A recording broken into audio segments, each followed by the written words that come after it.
Um, so we've been asked to share a little bit about entrepreneurship, some principles that you can find useful getting into business or looking at entrepreneurship as a viable way of building a life for yourself. And and I really kind of want to stress that because we're not traditional business people, nor do we subscribe to a traditional business approach. Most business people, if you've ever been to like a business startup meeting or a business education entrepreneur, they always say something like, write a business plan, prepare yourself to get financing or a loan and then get started, And what ends up happening is usually your business plan is so far away from reality that it's virtually useless. It's really not. It's not dependable. It's not reliable. It's just really kind of an exercise in futility. What we focus on is this: a business owner or entrepreneur is made by the way they see the world. They're actually developed. It's their actual perception that makes them an entrepreneur. And so the question is, how can you develop that perspective from where you are?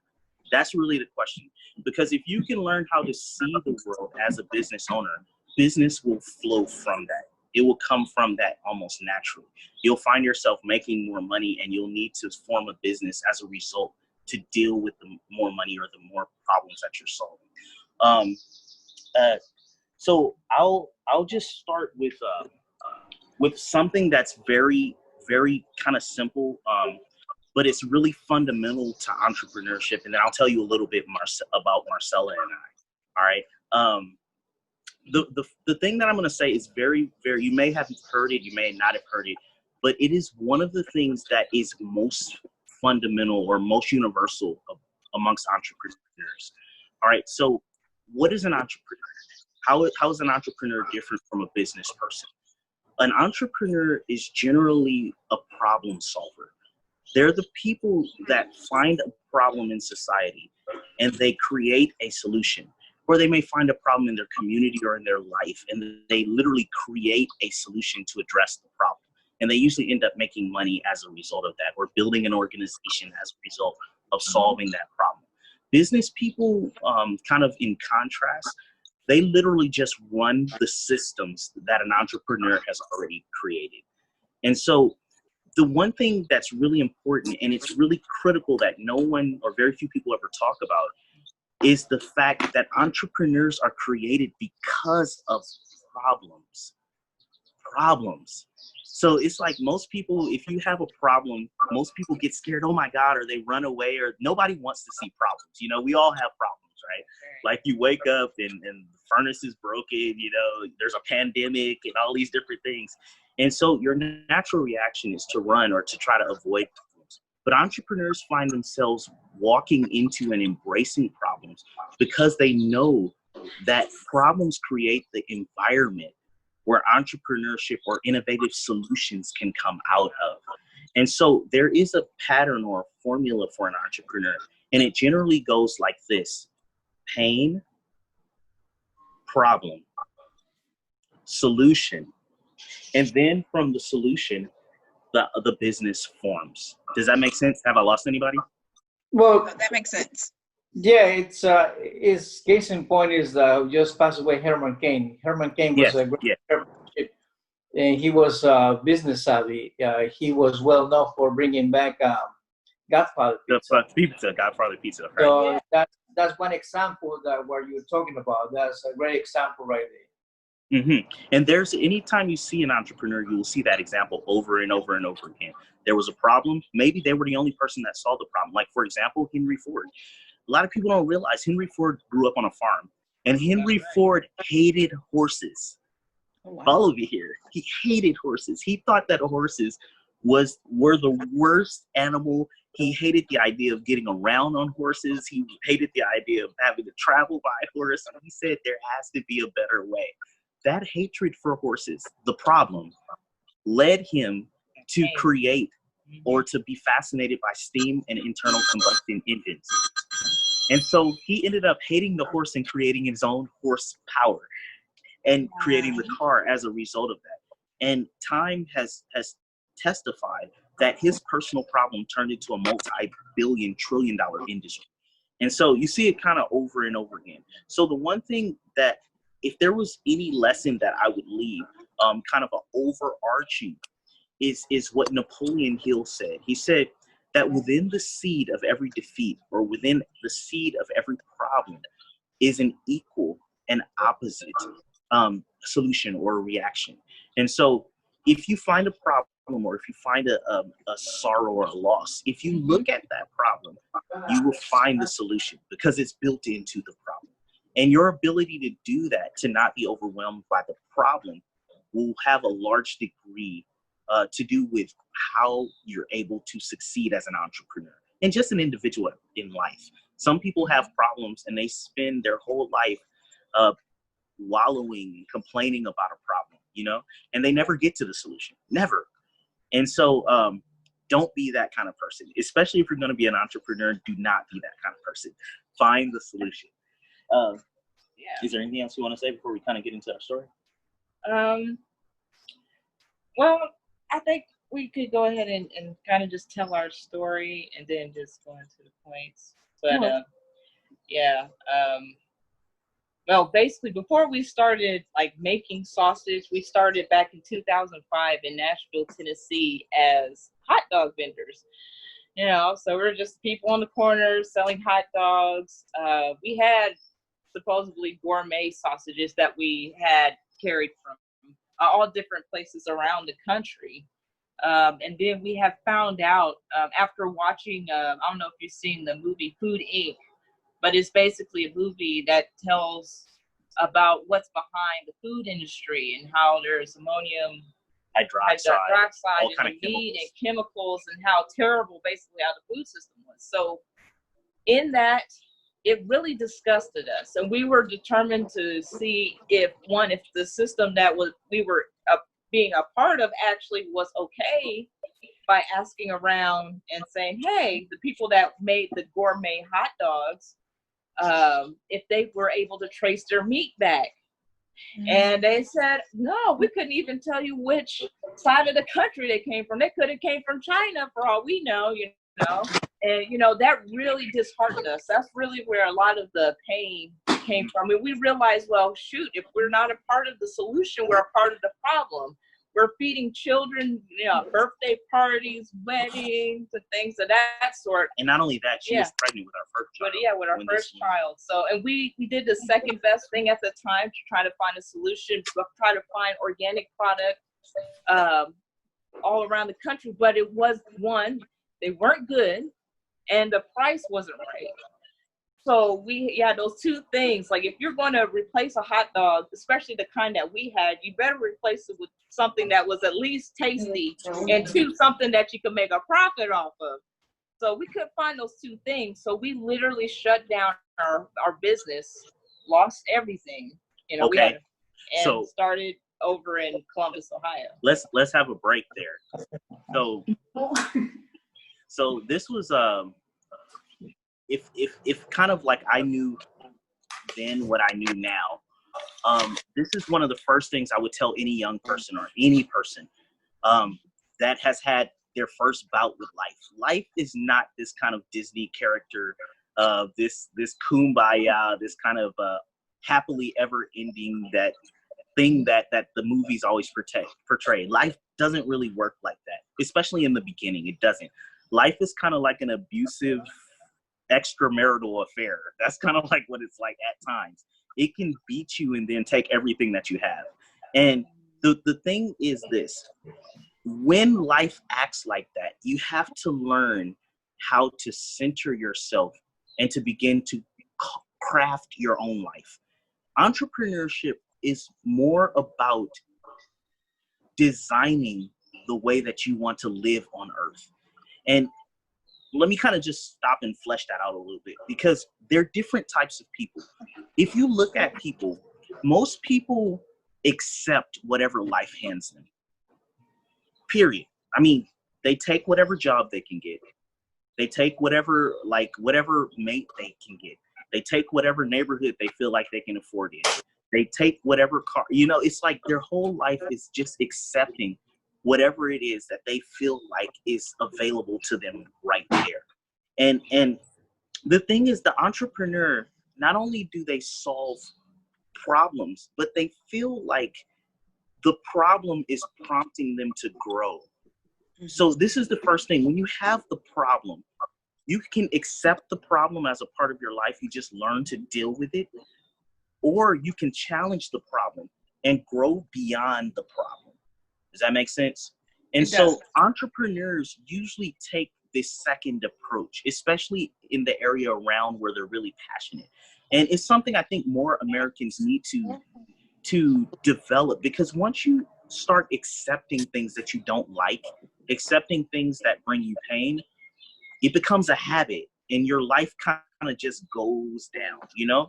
But when you start to challenge things that you don't like and actually solve them and remove them, you start to develop a higher standard of life for yourself. And this happens progressively over and over and over and over again, you know? And so the thing is, this idea of what to do when a problem happens will define who you are and who you will become. So we found out we had a problem. Our problem was that the hot dogs that we were selling, this is all we did for a living, was sell hot dogs. The hot dogs that we were selling were filled with chemicals. They were filled with ammonium hydroxide. They were using all kind of growth hormones and GMOs and everything. And we knew that these things were not supportive of life. And so the question was, what were we going to do about it? The question is, what were we going to do about it? Were we just going to accept the hot dogs, or were we going to strive to do something better? We decided that we wanted better, not only for ourselves, for our business, but more importantly for our customers. We didn't want to be a part of a system that was slowly poisoning people and that was making life more difficult. We didn't want any part of that. So we grew. It cost us everything that we had, everything. We moved to Columbus, and I started washing dishes at a Nationwide Children's Hospital, which is a kind of a local hospital here. Lowest job in the hospital. But I had in my mind that I would rebuild my business if I had to raise the cow myself in order to make sure that we had decent products. That was what I carried in my heart. I didn't know how I was going to do it. I didn't know anything about farming. I didn't know anything about making sausage, nothing. But I said that I will restart my business. I would not let life beat me up like that. And so I saved for a little while. Even though I made $715 every 2 weeks. We had 2 kids, my wife and I was the only one that worked. I don't even know how, now we budgeted everything out, but I don't even know how we made it on $1,430 a month, but somehow we did. And I was able to save some money and 6 months of expenses. I think maybe after tax time or something like that. And then I left my job to learn how to farm.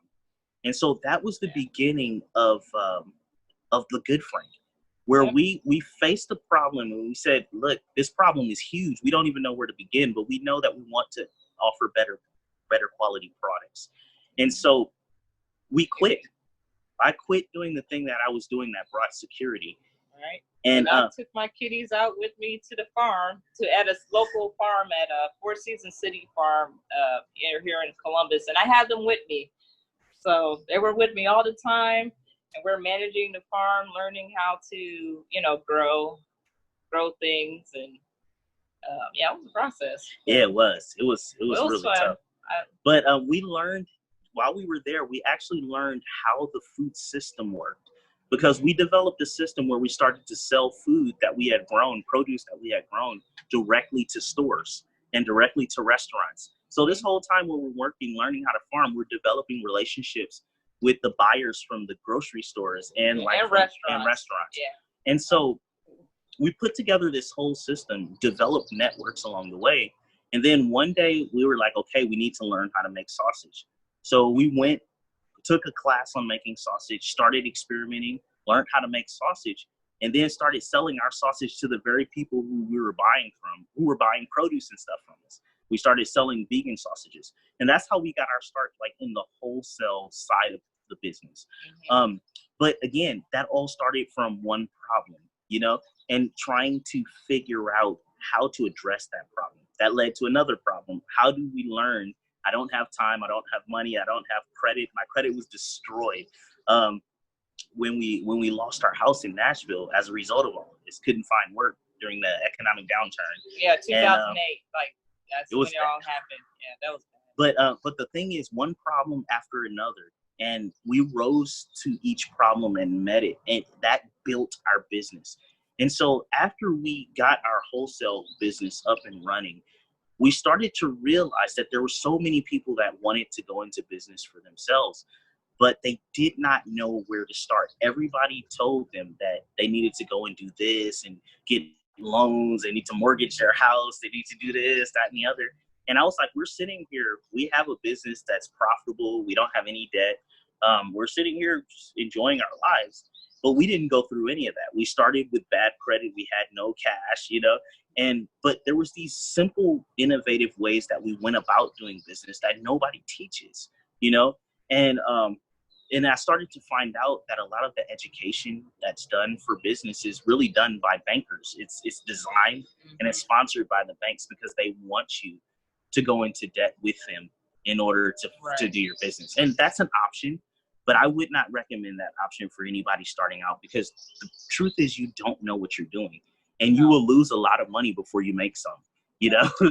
That's one thing. If I would have learned one thing, when I was a kid, would be a financial education. Because a lot of times we're just taught to make money and save money, you know, and give it over to the bank and watch it grow. But it's not like the world it's not like that now. Right. So, do you guys have an interest in going into business? Oh, can't hear you. I'm into logistics, trucking.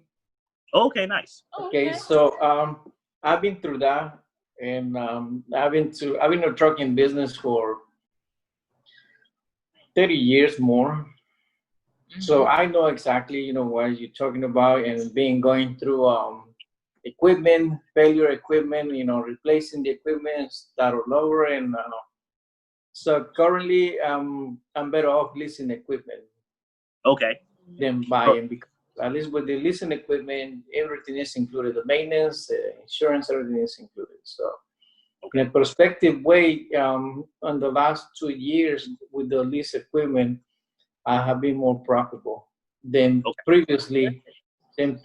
As owning the equipment and paying off equipment, and then trade the equipment and start all over with the new equipment. So I guess, you know, and now it's a lot better with me leasing equipment.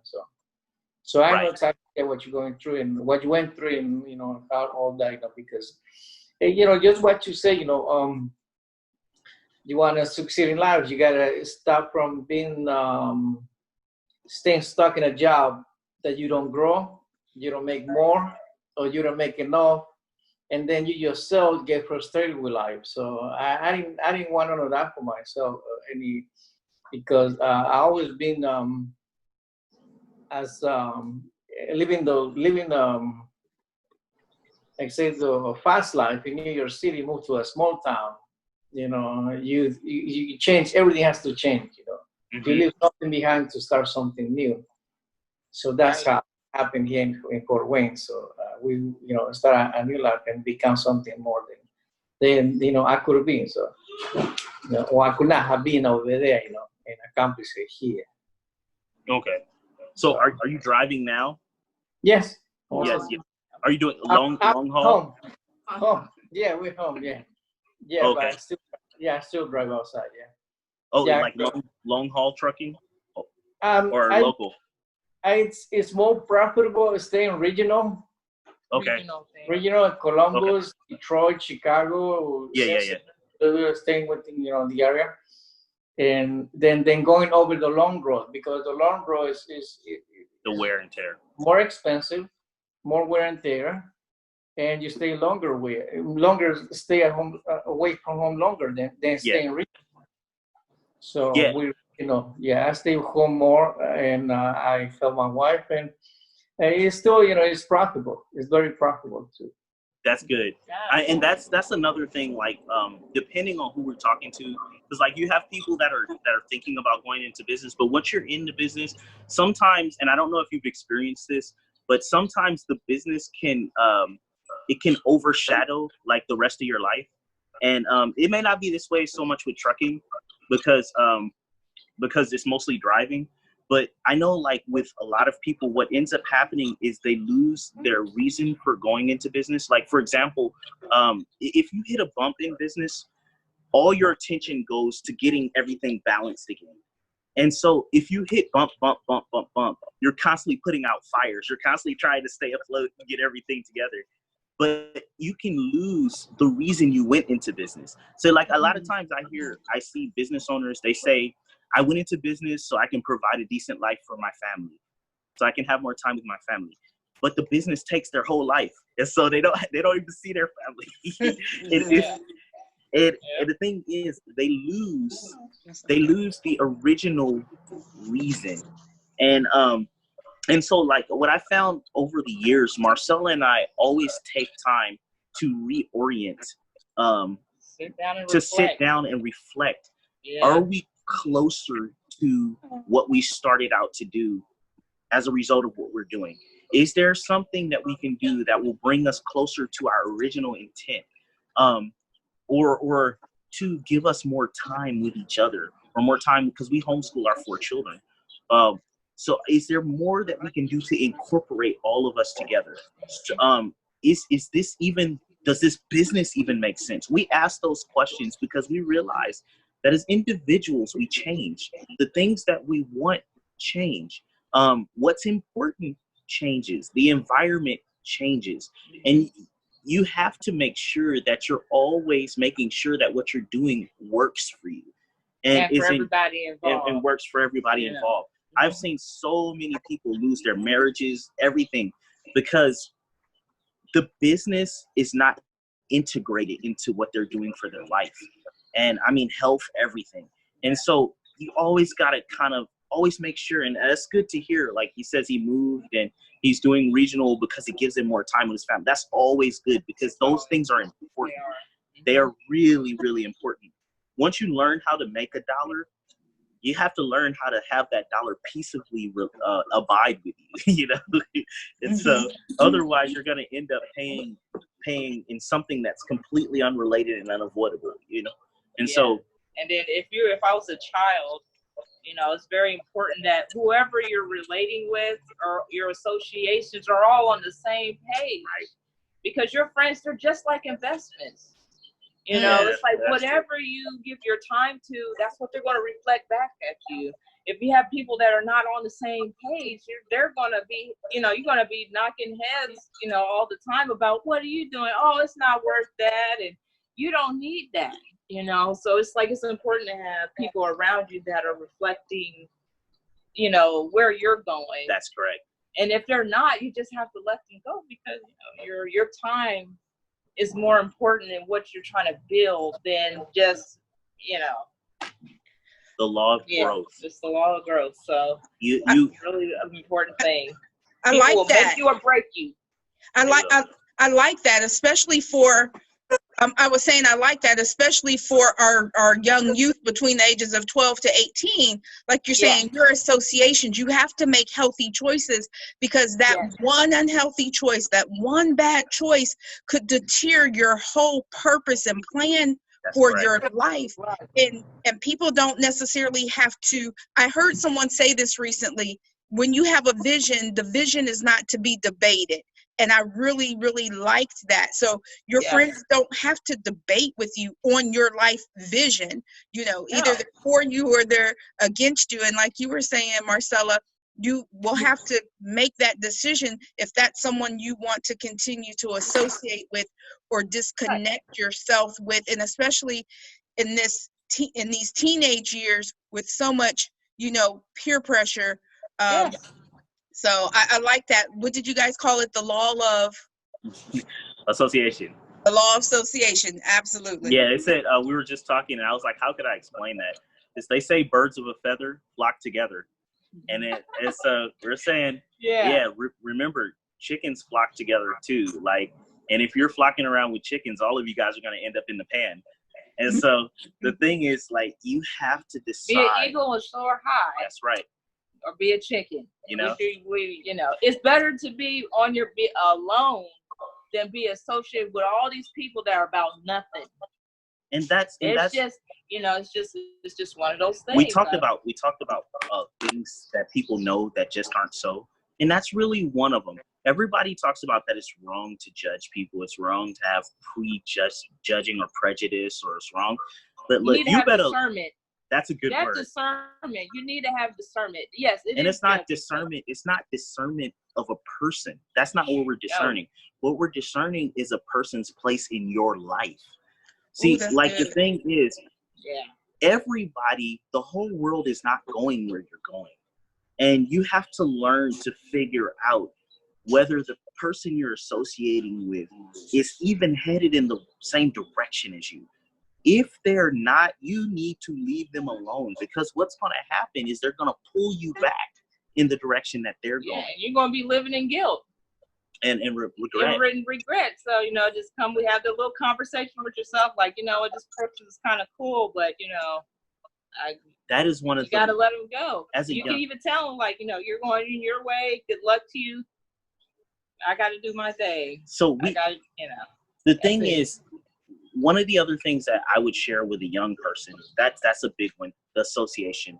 Associate with people that are or are going to where you're going to, especially that are already there. If they're beyond you, try to get in their shadow. Let them know that you're aspiring to be like them, so they can help you, because they've already walked through the path. And if they can help save you the agony of walking through it alone, do that. If you don't have access to any mentors like we did, you don't have access to, I came from South Central Los Angeles. She came from Linden. There was nobody even remotely successful anywhere around any of us. Where did we find our inspiration? Where did we find our mentors and heroes? We found them in books. We found them in movies. I started reading successful people. I started reading because I didn't know any. Those books pointed me to where I needed to look in real life to find people. And look, it's funny. We just got our first check from a multimillionaire. Congratulations. Oh, thank you. And like a couple of weeks ago, someone flew us out to Florida for an investment. They wanted to find out what we're doing in the business, in the food system, because we created our own food system. This whole problem has turned into a second business for us, where we're raising cattle and selling cattle and grass-fed milk direct to people. And so, like, during the pandemic, where people were struggling, we've been thriving. And the thing is, it's about recognizing the problem, creating a solution, associating with people that are also about solutions. But you also have to know something. You have to know that God is for you. The entire universe is for you. The universe does not send you problems to destroy you. He sends you problems to strengthen you. Yeah. And if you don't understand that, you'll get weighed down by every hardship that life brings. This is at the core. You have to know that God wants you to be great. Not good. He wants you to be great. Life wants you to be great. And everything it gives you supports that. And as you learn to focus on those things, focus on developing that inner strength and developing your competency and developing yourself, you will get stronger. Growth will work for you. Did you want to say something? Yeah, no, it's something I always tell, like, somebody asks me if I'm in the middle of something, I don't even know what's going on. My response is, I usually say that I'm in the potter's fire right now. I'm just in the potter's fire right now. I don't even know what's going on, but that's where I am right now, because I realize that whatever is coming, it's only making me to be a better person. Yeah. And so, that's another thing I would tell young people: embrace what seems to be failures, because your failures could be your greatest lessons for your success. You got to keep going. Just because you failed 1 time, 2 times, 10 times, you still got to keep going at it. Some of the greatest people that we know, they failed like 1 billion times, and then it just took them keep going. And that one time, that's all they need. One person that they like to talk about that failed a lot is Thomas Edison. Like before he came up with the incandescent light bulb, this dude did 10,000 failures. How many of you guys are willing to try something over and over and over again, failing, just with the belief that it can be done, that God wants you to succeed? Henry Ford. A lot of people don't know Henry Ford. The Ford company was not his first business. He failed in the car industry before he established the Ford industry. And so the thing is, after failing and losing money and really blowing it with investors, I mean, all those guys, Goodrich, Henry Ford, Goodrich, Chrysler, all of those guys knew each other when they were alive. And the thing is, Henry Ford, he said, I want to be the sole owner. I don't like investors. I don't like bankers. I'm going to figure out a way to cut them out of my business. But he failed. I mean, there's no other way to look at it. I mean, Colonel Sanders, he started business when the dude was 70. You know, the McDonald brothers, they failed. And I mean, they ultimately didn't take their business to where it went to, but you see how people react to failure. How you react to failure or problems will dictate where you end up in life. Look at us. We failed. By all accounts, us leaving and coming to Columbus should have been the end of our story. 2 years ago, we were attacked for being Trump supporters, ran out of our industry, ran out. I mean, they wouldn't rent kitchen space to us. We said, we're not going to give up. Instead, we're going to reopen our business.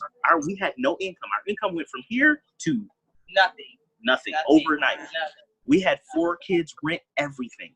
We did not know what we were going to do. We got out, reached out to conservatives on YouTube, and we said, look, define us. You can find the video. I said, I'm not going to give up. I was like, I promise you, we're going to reopen our kitchen. We're going to reopen our business. And we're going to open an entrepreneurial learning kitchen.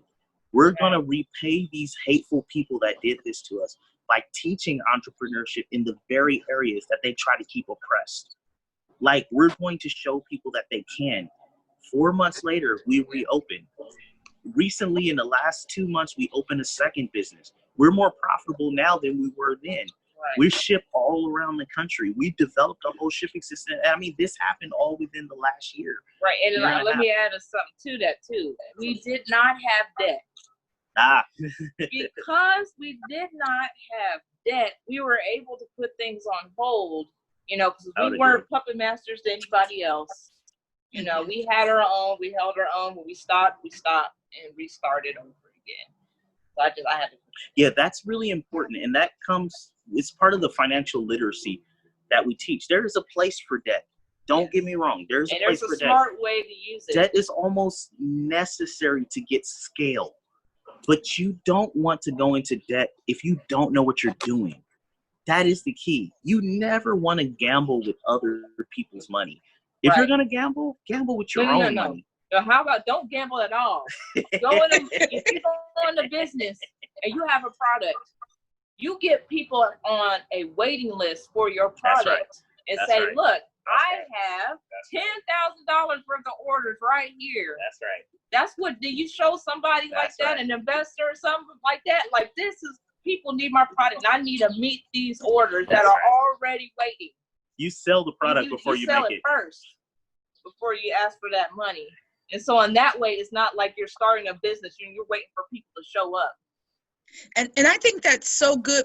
You've hit on a couple of things that just make me think about our youth all the time. Often our youth might feel guilty or ashamed of their past and their failures because some of their failures seem to be so huge or so large, you know, in regards to some of their behaviors or attitudes. But like you're saying, just keep at it, keep going, keep going. And then I think, like you said, we're so used to hearing this very traditional way of doing things. I think how things have shifted, moved intentionally, I do believe, is that we have to get out of this paradigm of doing things the status quo. Like you're saying, you don't have to have debt. It's not that debt is bad. It's how you use the debt. And like you said, for associations, like we have to continue to think out the box, be innovative, be creative, and use our relationships. And this can work whether you're 10 or 12 starting a lemonade stand or making bow ties, or whether cutting grass. Yeah, cutting grass, or 70 years old starting KFC. That's right. And the thing is also, there's little things that, a lot of these things seem simple. They are simple. The problem is, as we said earlier, it's not what you know or don't know. It's what you know that isn't so. Most people have had beliefs built into their psyche that are really destructive. And the thing is, they don't realize it. But those beliefs keep them from doing the simple things that it takes to succeed. Like, for example, most people have really, really bad beliefs about money. Most people have a fear of poverty. The fear of poverty will prevent them from changing, or prevent them from putting risk or applying risk to try something new.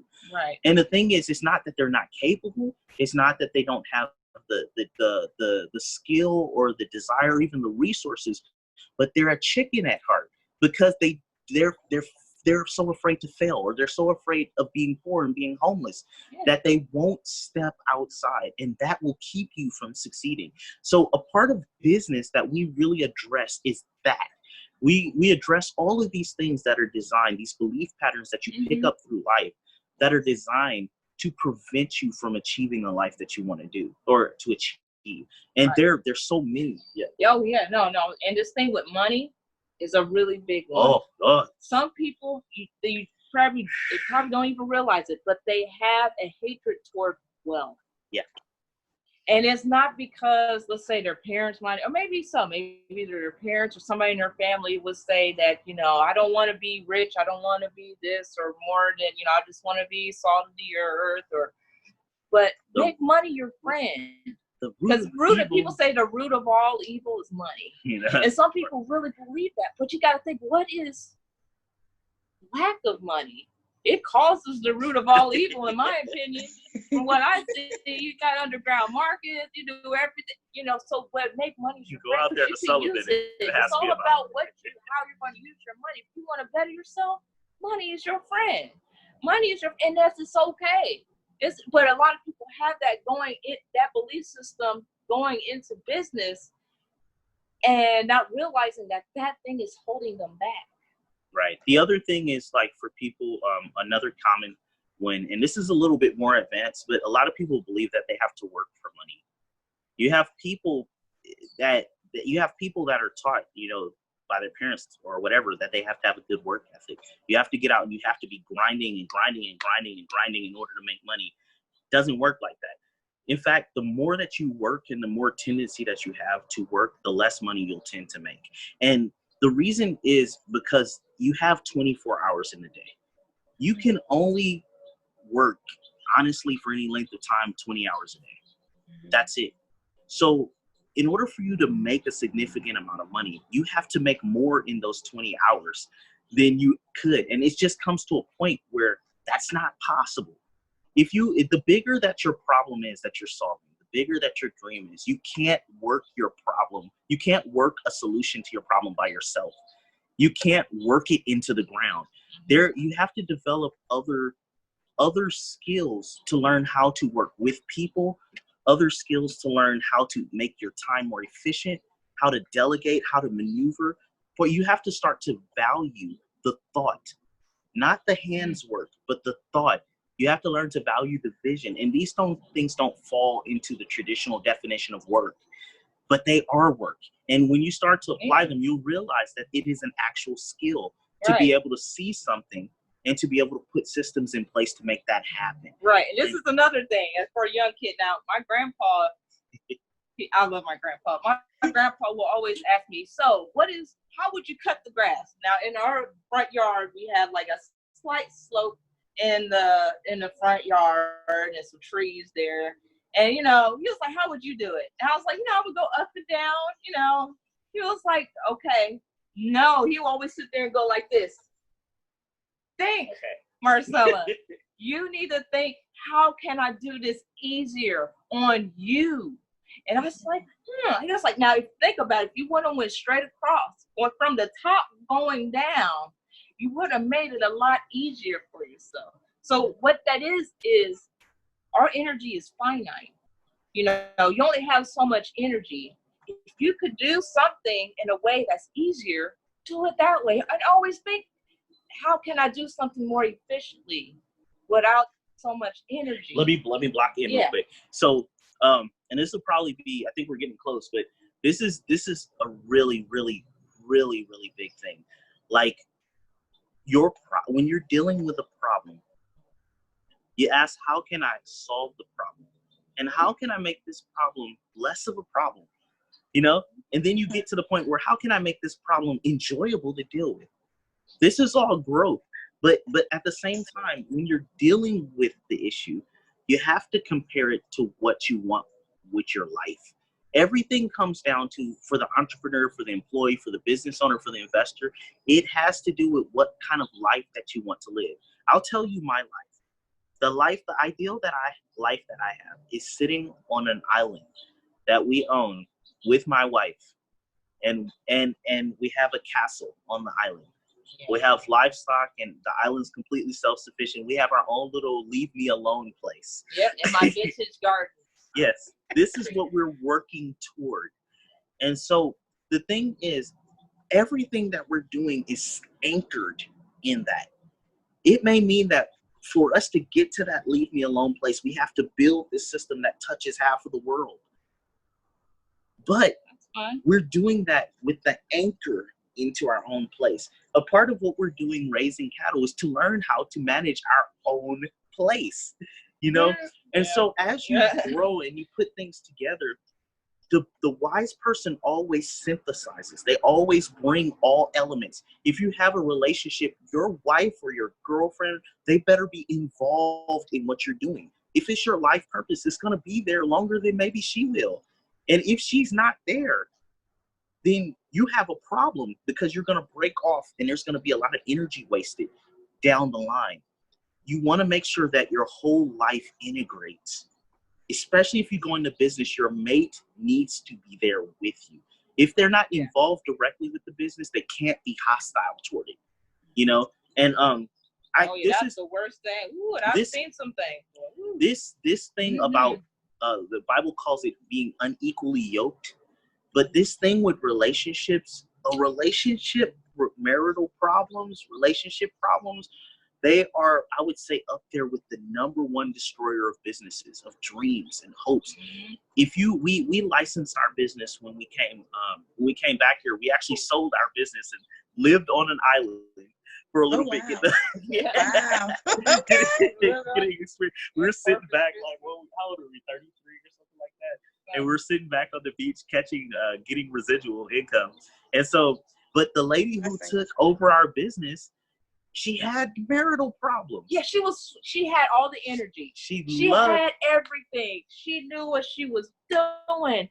But her partner, her partner was not the one. They ended up eventually splitting. Yes. But they were ending up splitting while she was trying to run our business.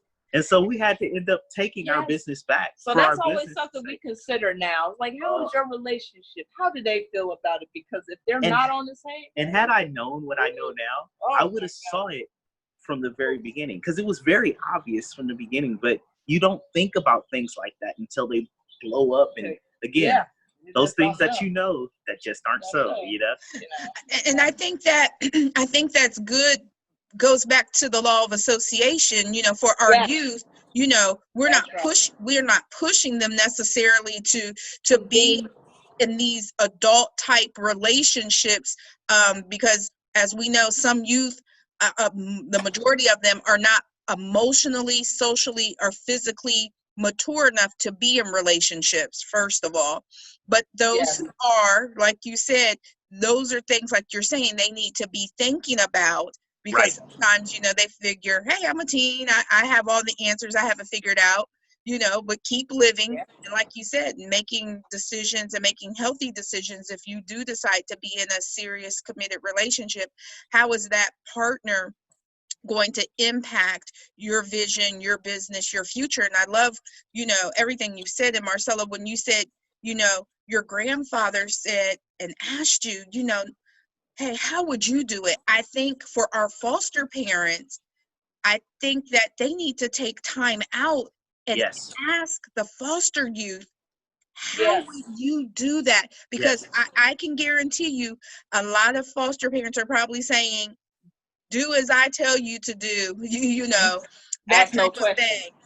Or I'm the boss, I'm the one in charge. They're giving the directive. But if you just take time out to say, how would you do this? Explain it to me.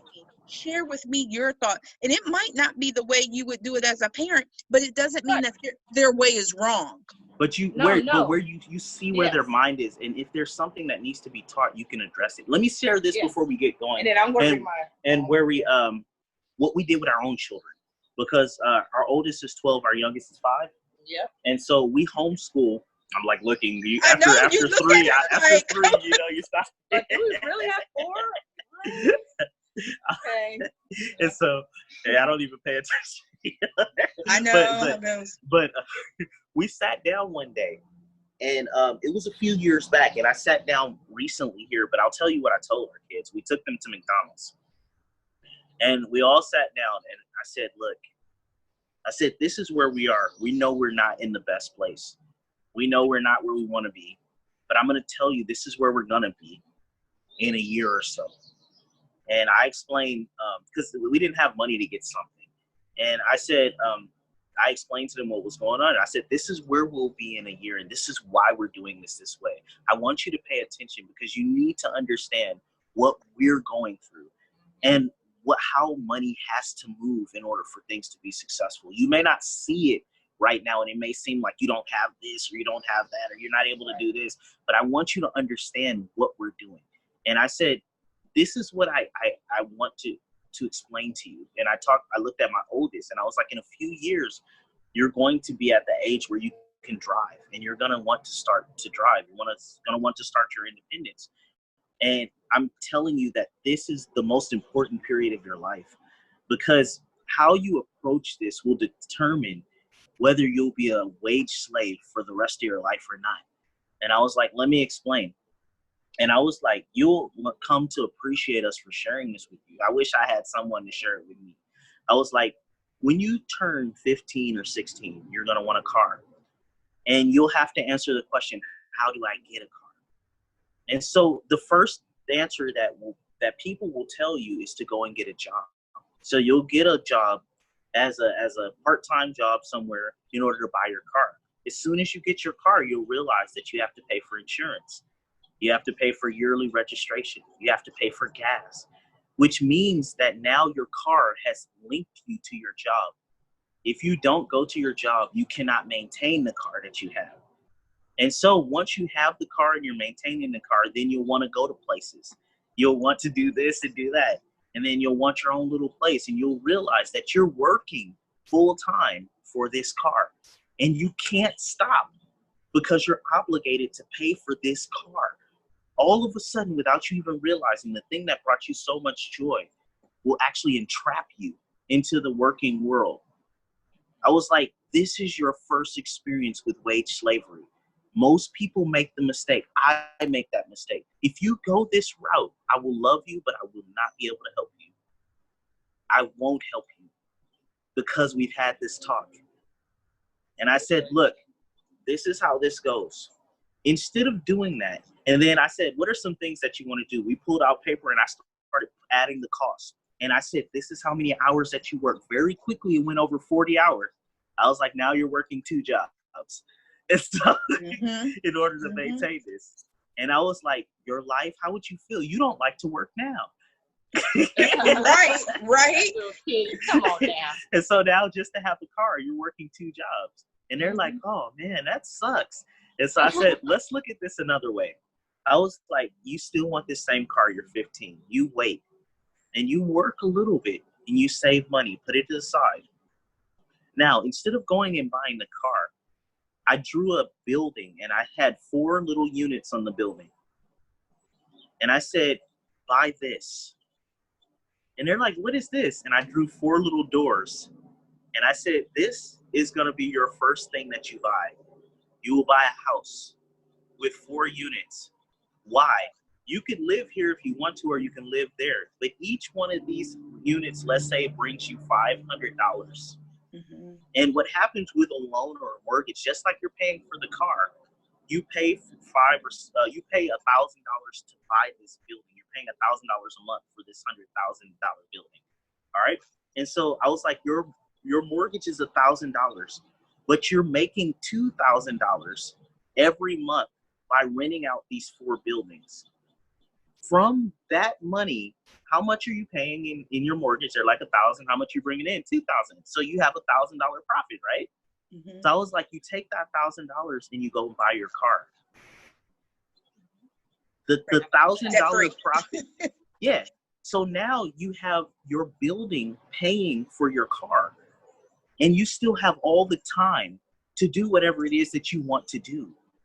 If you want to move out, you can move in one of the buildings and your building will still pay for your car, or you can repeat the process. Don't run out and just buy liabilities. Don't just run out and buy cars because everybody else is doing it. Your time is the most important and precious thing that you have. Do you see how mommy and daddy are still out here working and struggling, and we're switching places, going to work to build our business because nobody taught us this. We're starting from the back end. We have all of these things that we have responsible for. And now we're trying to build up an investment when that should have been the first thing that we were doing. If we had parents that loved us and that were competent in the world, they would have told us that from the beginning before we became slaves to the banking system. Well, actually, my parents did love me. They just didn't tell. They didn't know. Right. They didn't know. Yeah, some just don't know. And, breaking down those liabilities, what our kids like as a liability, $300 gym shoes, $1,000 telephone. That's not a liability. That's insanity. $400 headphones. That's all money that could be invested in their future in a different way, right? Yes. So I like the idea that you brought up, the liabilities, because young people do have liabilities. They don't realize that phone, those shoes, that concert ticket to go see that famous. And that's partly because That's partly because the parents don't share their finances with their kids. Yeah, okay, that's another thing. They're afraid. I don't know who says this. They don't need to know how much money I make. Children are very straightforward. They'll tell you, why don't you make more money? And that's a question you should have been asking a long time ago. And you're trying to skirt. And you don't want them to know. The thing is, when they go out into the world, how are they going to know?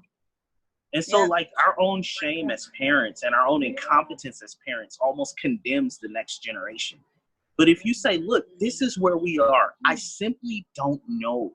There's been times I don't know how to do better. I know that there is a better way to do it. And I'm trying and I'm struggling. And we talk about it all the time. There are many things that we just don't know how to do. And we're like, look, we're broke. We're going to figure this out, though. And then it becomes a whole family thing where we're trying to figure it out together. Our kids are learning. We're learning. Our kids have started businesses already. They're helping us work. But the thing is, when you include them, life is an adventure. It is a learning experience. When we try to act as demigods, like we know everything, and this really presents problems for our children because they don't know how to deal with adversity. They don't know how to they don't understand the value of $1 or the value of time. They don't understand responsibility. They don't understand that they're liabilities to us. I tell my kids all the time, until you guys start making some money, you are a liability.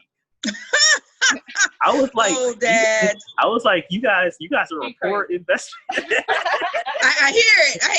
We love you. We love you. But see, Marcella's the extra loving one, and that's how it works. You have one or the other. But the thing is, can we see if the Fernando family, Fernando and his wife, if they have any questions? Sure.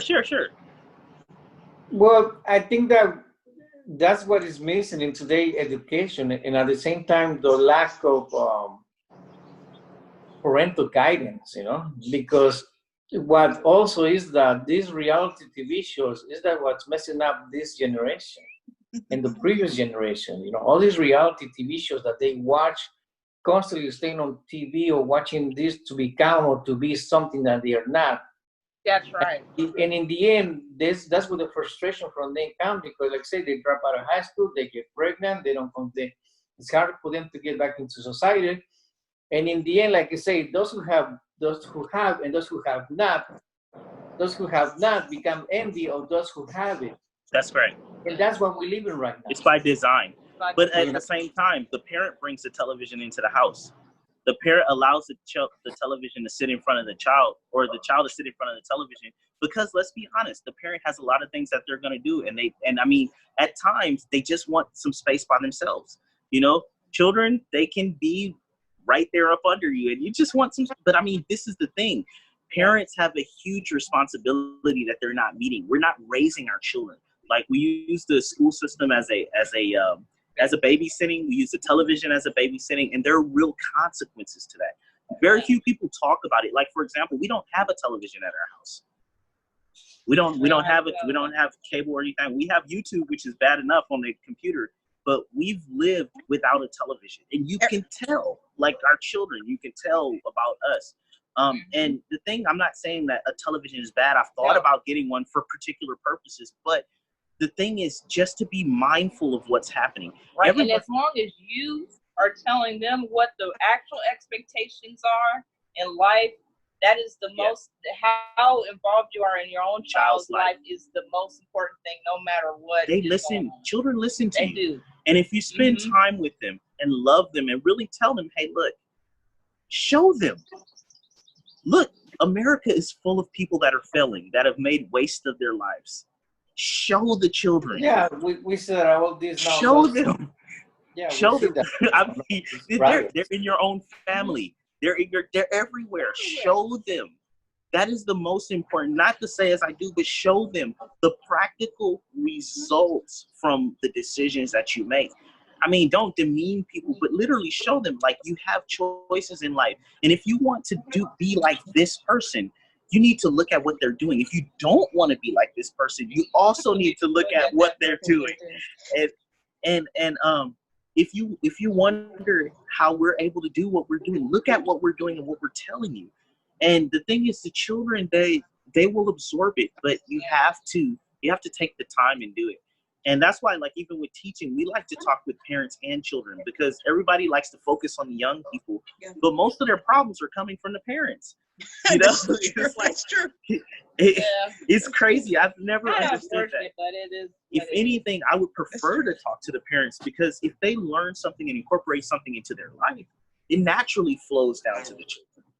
And so, but yeah, that's yeah. And I wanted to read a poem that my grandfather used to read to me and my sister all the time, because it's like, I don't know what you're gonna be, but it's called "It Couldn't Be Done." I thought it was the perfect poem for any entrepreneur. Yeah. Because just listen to this. And so it's called "It Couldn't Be Done" by Edgar Albert Guest, and it says, "Someday that it couldn't be done, but he with a chuckle replied that maybe it couldn't, but he would be one who wouldn't say so till he tried. So he buckled right in with a trace of a grin on his face. If he worried, he hid it. He started to sing as he tackled the thing that couldn't be done, and he did it. Somebody scoffed, 'Oh, you'll never do that. At least no one ever has done it.' But he took off his coat and he took off his hat, and the first thing we knew, he'd begun it. With a lift of his chin and a bit of a grin, without any doubt or quit it, he started to sing as he tackled the thing that couldn't be done, and he did it." Let me go down to this other part here. Hold on. There we go. I'm strong as shit. Okay. There are thousands to tell you it couldn't be done. There are thousands to prophesy failure. There are thousands to point out to you one by one the dangers that wait to assail you. But just buckle in with a bit of a grin. Just take off your coat and go to it. Just start to sing as you tackle the thing that couldn't be done, and you'll do it. I love it. I love it. I love it. That was wonderful. That's our life story. you guys have, you know, dropped so many nuggets and bombs in this session. I'm just like, oh my gosh, yes. I mean, it was phenomenal. But before we close out, I want to just ask you, what are the businesses that your kids have started? Okay, so Lily, she actually started a cotton candy business when she was 8 years old. And she not only made cotton candy, but she made different flavors of cotton candy. So she had went through the whole, trying to figure out the flavors and, came out with some interesting flavors like peppermint and what was that other one? Tabasco. You would think that's here, but it was actually pretty good, So that was pretty fun. And when we were in Corpus Christi, she sold her little cotton candy at a farmer's market down there, and people were buying. It was really, a good experience. It was a really good experience. And so right now they're working on a YouTube channel, and we're trying to push we're trying to guide them a little bit away from that. See if we can do a little bit more productive use of time. But we've got a chance to explain some very beautiful things to her, just about business and business structure. Because of that, like she found out that one of the platforms that she used to design, it was free, and then overnight they started trying to charge her. And so we started to explain to her how these things work, and it's been a really good learning experience for her, and she's been really getting more involved in the business as a result of our talks. Because she was in her room working on the videos all the time. I mean, like all the time. Yeah. And so we're like, okay, look, we asked the question because they love Donald Trump. Our kids when I say love Donald Trump. So I sat them down on the floor and I reminded them about the house. And I said, hey, look, every business owner that has ever succeeded in building a business, it usually takes 20 years to do it. Everybody talks about 5 years. It's not 5. It's usually 20 years before they see really success in their business. And I said, we're along the way. We're about 15 in. And I was like, but you're going to have to do your own 20 years. Just being here doesn't exempt you from that. Hi. Hi. Hi.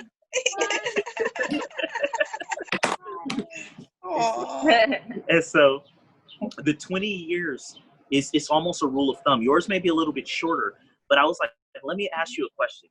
I was like, Donald Trump, he's your favorite builder, your favorite contractor. But I was like, you realize that he started in his father's house? He learned the business from his father. Now, I was like, you look at Don and Eric and Ivanka, and they're running Trump Enterprises right now. But they learned from their father. I was like, you're running around here doing internet videos. But I was like, how foolish would Donald and Ivanka and Eric, how foolish would they have been to spend all this time as the kids of Donald Trump and never have learned their business, never learned his business. Yeah. They're running around learning how to do art, but they never learned how to care for this enormous, very profitable business. I was like, would you consider that to be intelligent? Mm-hmm. No, yeah. Especially when they were so close to their father. And I was like, look at us. I was like, we've built something. You've watched it build. We're sprawling into all different areas, and you're not even taking the time to learn our business. I was like, is that intelligent? I was like, think about Eric. If they had to go out there and spend 20 years learning a separate enterprise, how long they wouldn't have been able to achieve any of the success that they have now. I was like, but here, you're right here under our wing. Wouldn't it be a better use of your time, instead of focusing it all on this YouTube, to start focusing on helping us to build this and seeing how it's done? And so since that conversation, it's been like night and day. They've been down there helping us shift and everything. But these are the things like building a relationship and just addressing things. But it also means that we have to have a vision for ourselves. And our kids believe our vision for ourselves, no matter where we are. They know that we will end up there because we won't settle for anything less.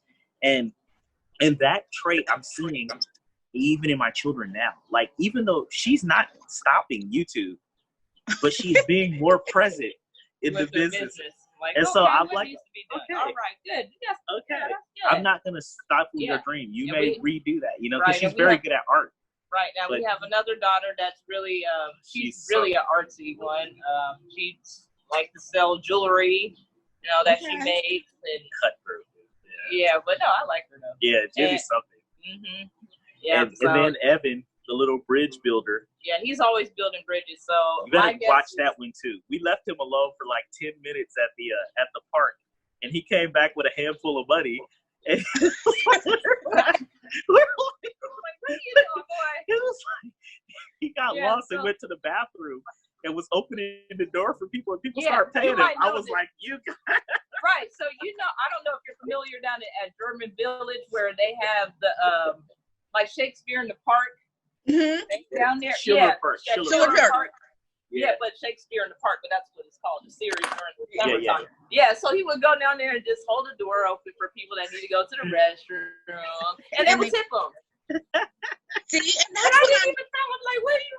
and see that's what I'm talking about. Jewelry See- businesses, customer service, a concierge, cotton candy. Like our kids can take and use almost boy- anything.